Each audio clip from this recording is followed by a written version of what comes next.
Well, Cooper already did his and he challenged me to do mine. So coming up is my top 5 favorite guitars we have reviewed new for 2021. We're going to cover all 5. Stick around.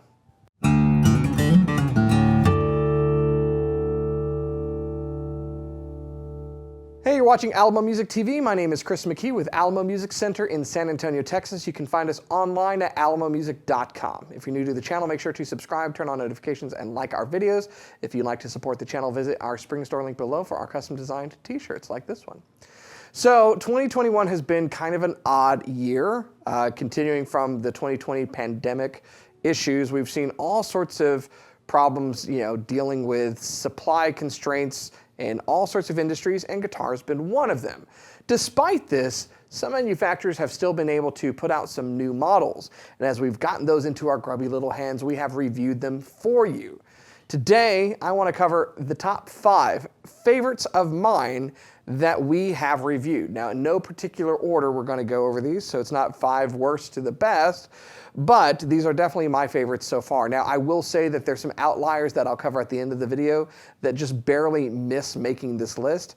And I don't know about you, but for me, 2021 and 2022 and time in general has really been kind of weird since the pandemic started. And so I actually had to go back and look at what exactly did we do. I was going to pick guitars, and it turned out it was last year that we did those guitars. So anyways, for certain, for sure, these are my picks for 2021. So coming in at number 5 and right over my shoulder, you're going to see the Fender Player Plus Stratocaster. Now, the entire Player Plus line is fantastic. I picked the Strat because I'm a Strat guy. And it's honestly a tough choice between the normal triple single coil pickup option or the HSS model. They're both very cool. I like all of the finishes. The fades are really cool. They're probably pretty polarizing. There's some of you that hate them. There's others that love them. I like that Fender is just doing something different. But the big thing with the whole line is the features that you get at the price point. And as we've said in a few videos, it kind of makes you question, should you just get that instead of maybe some of the American models? Because it's really that good of a guitar that you could get features that you can't find on an American Pro 2 on a Player Plus. And if you heard the demo that Cooper did for our video review of them, you'll know that the Strat, just like the Tellys and everything, sound amazing. Since I'm a Strat guy, I had to go with it, and the Opal Spark that we have in this video is really awesome. But if you haven't heard how great they sound, just check out this demo we did earlier this year.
Now we're just going to keep it in the Fender family and with Strats and go to the next one on my list, which is also behind me, and that is the Fender Ultra Luxe Stratocaster.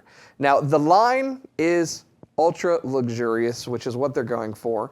The addition of stainless steel frets changes the tonality and also really makes these modern Stratocasters. And you know, I think it's pretty clear to say that Fender was addressing a question. There have been many people who play a Strat or Tele style guitar that have wanted stainless steel frets, and they've gone to Anderson or they've gone to Sir, and you know, Fender has basically finally answered with, yay, yeah, we can do that too. Now, I've had our Fender rep, Eric, tell me for years, you know, the problem is it doesn't sound exactly like a Strat, and that's true. The nickel silver frets on a traditional Strat give you that traditional sound. Stainless steel is going to sound a little bit different, but it's incredibly fast, really polished, they feel great, and it's a modern Strat to begin with. So the entire host of features makes for an incredibly modern, fast-playing Stratocaster or Telecaster in the line. And if you look at this one behind me, I mean, dang, that's gorgeous. The figuring on the wood, the painted matching headstock. Typically I'd be a rosewood fretboard guy, but that guitar is just sexy. And so Cooper, once again, in his masterful hands, demoed these for us earlier this year. I have fallen in love with that entire line, particularly this finish. I think they're epic as far as what Fender is putting out when it comes to a modern Stratocaster, and I think you'll agree, check out this demo.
All right, spoiler alert, the next three on my list are all acoustic guitars. And that shouldn't be a shock because I love acoustic guitars. But I think there have been some really phenomenal ones that have come out this year. So the first one we're going to address is the one sitting on the table behind me, and that is Gibson's new G45. Now this is part of the entire Generation series, and I think the series is an incredible value. I like what they've done with the Generation collection, you know, kind of taking what they'd started with the studio and the standard models and turning it into a collection with 4 models in it. Each one of them is a great value, built in the US, all solid wood construction, and also doing some things that I really prefer, like real ebony bridge and fingerboard on the guitars versus some man-made material or going to something like walnut or rosewood. I really prefer what they're doing with the ebony. Now I picked the G45 because I like J45s. I like the slope shoulder dreadnought old jumbo style from Gibson, and it's a huge value. You forgo the electronics, but it sounds great, and I like the port in the side. Now, one thing about the Generation series is it has been a polarizing addition. There's lots of keyboard commandos on the internet and forums and Facebook groups all over the place talking about how they don't like it, they don't like the port in the side. But all I'll say is none of you guys have mostly played them. If you have and that's your opinion, fair enough, but give it a chance. Now, the port is nothing new. There's other manufacturers that have done it, but I will give it to Gibson that they actually found something in their archives that supports it. So it's not just a Me Too feature. They are actually looking at something from their past, adding it to their guitars, and it does something different for the player. And that's what it's really about. It's a low-priced, budget, American-made solid wood guitar from Gibson. They play great. They sound good, particularly for you, because you get all that sound from the player port that's in the side. That's why they call it the player port.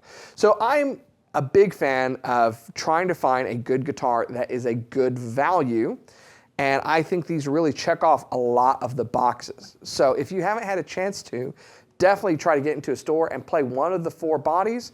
If you compare them all and you like that J45 tone, you might agree with me that the G45 doesn't really match it, but it checks off a lot of boxes for something in that price point. If you don't believe me, we did a full rundown on these. This was actually a live video as soon as the guitars came out. So check out playing that G45.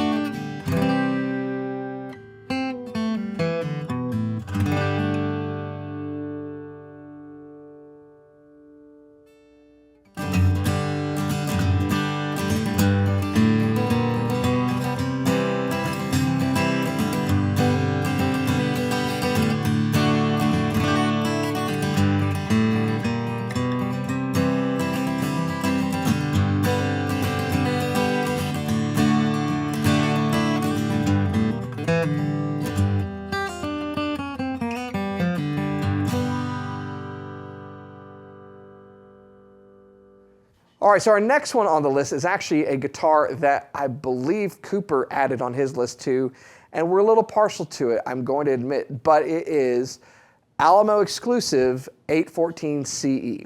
Now, this was a collaboration we did with Taylor to make our own exclusive version of the 814 CE, which is their flagship model, and we did just 2 tweaks to it that I think make a phenomenal guitar.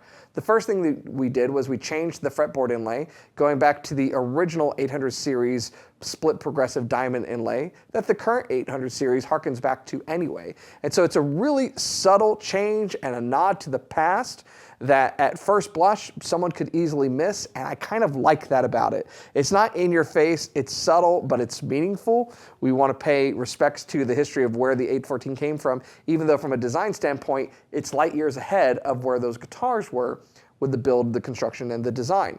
The other thing that we did though was put Adirondack spruce top on it.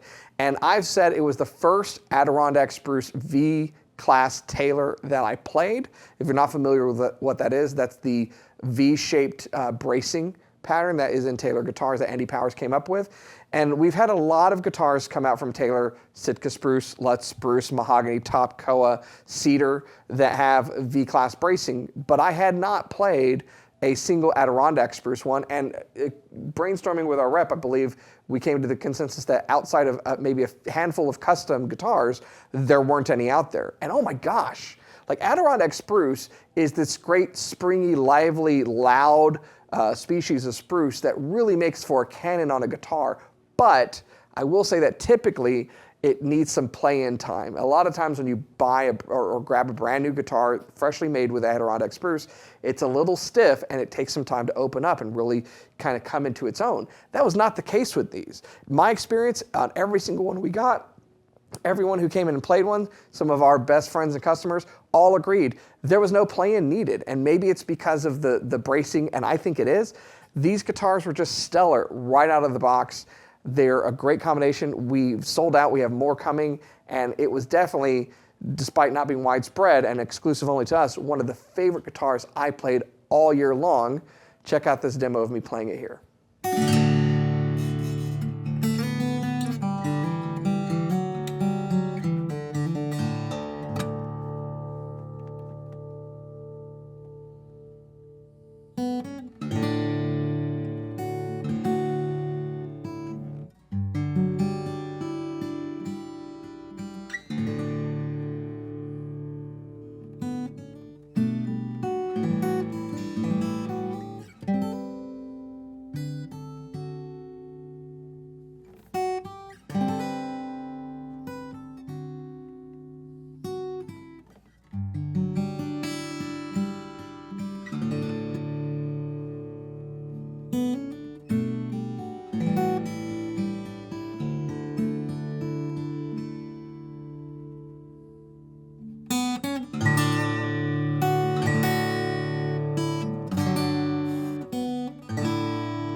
Finally, number one on my list is another Taylor. I've saved it for last, and that is the recently introduced Taylor AD22e. Now, this guitar is phenomenal for a number of reasons. Mostly, I love that Taylor, with their American Dream line, has been able to deliver on a value-oriented, American-made solid wood guitar, much like Martin has for years with their 15 series, and like Gibson's trying to do with the Generation Collection. The American Dream line's been great. One of the things that people have wanted out of it is more body shapes beyond the Grand Pacific.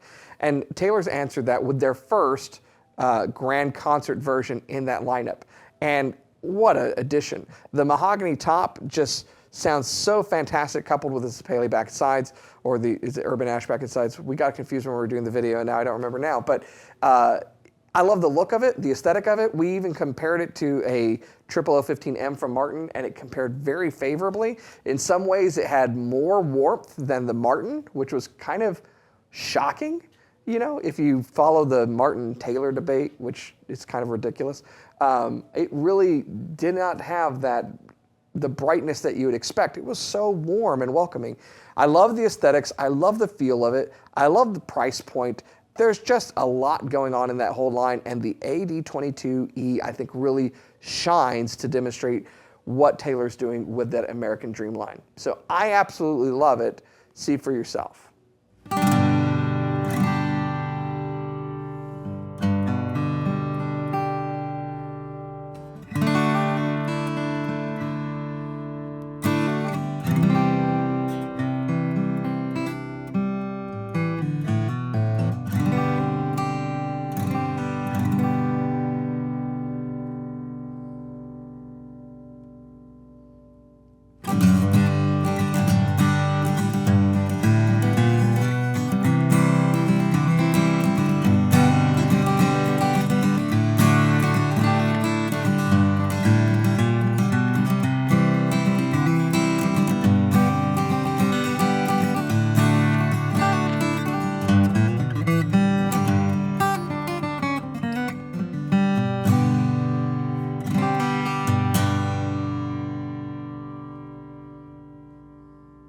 There you go, and I hope Taylor continues to invest more in that American Dream line and expand it. I'd like to see some other variations of that grand concert body shape. So I'm not saying I have any inside information, we will just see. Now, putting this together, I mentioned at the onset that there were some guitars that I had to leave out. Let me tell you the two ones that were front of mind for me. One was the Epiphone Frontier, the FT110, and I think Cooper talked about that, and I have to agree with him. We both love that guitar, and for a few reasons. It's an incredibly well-made guitar.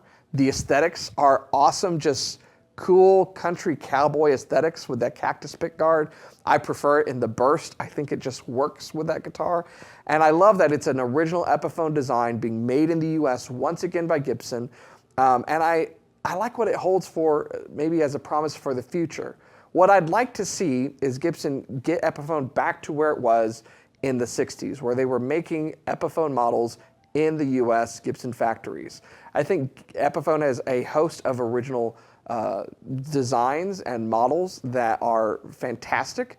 You know, this time of the year, a lot of us have probably been watching the Beatles documentary and seeing John Lennon play his Epiphone Casino that was made in Kalamazoo back when is awesome. And I really appreciate that. And so I'm glad that Gibson's doing that again. And aside from all of that, that guitar just sounds awesome. It's got that tone that you want out of a big dreadnought strumming kind of cowboy chord guitar. And Cooper, I asked to do the demo on that guitar because I thought, man, you're gonna nail it. The songs that you play, and particularly, I think, bring out the nuanced sound of that guitar. And so it's on my extended list for my favorites from this year.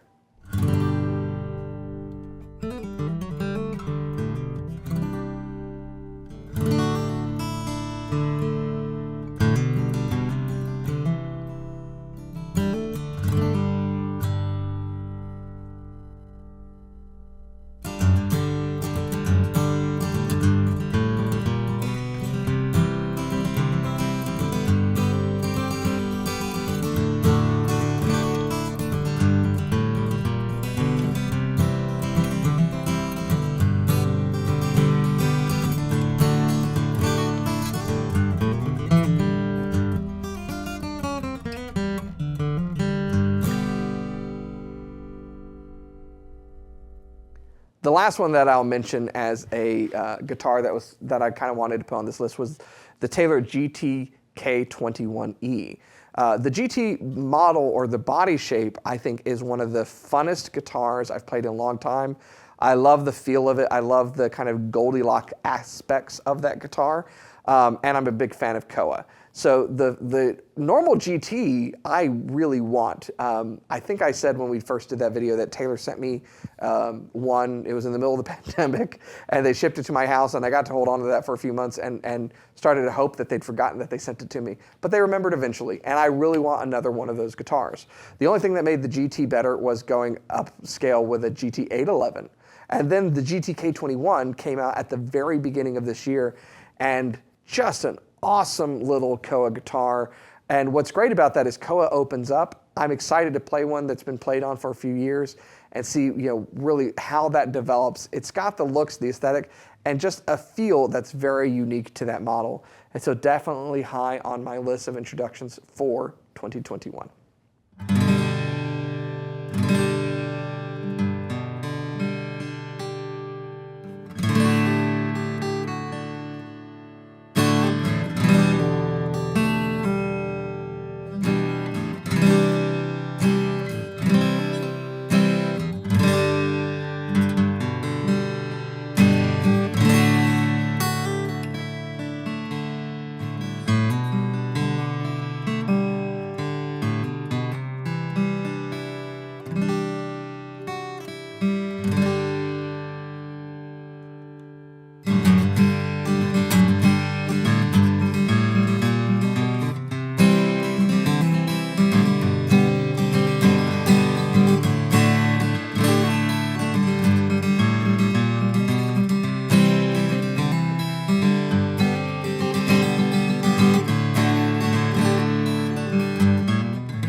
So there you have it.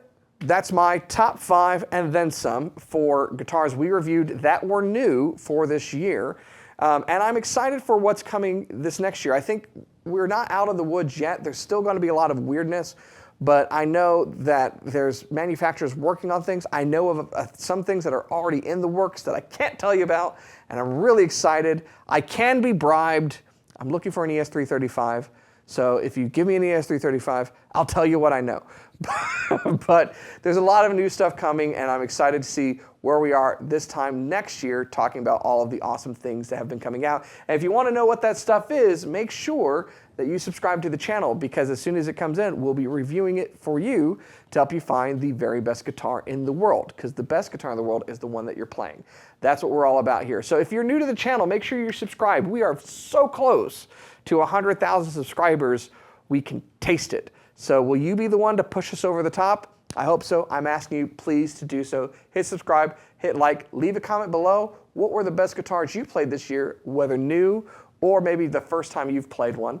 And then we'll look forward to seeing what's going on next year. As always, thanks so much for watching, and we'll see you next time.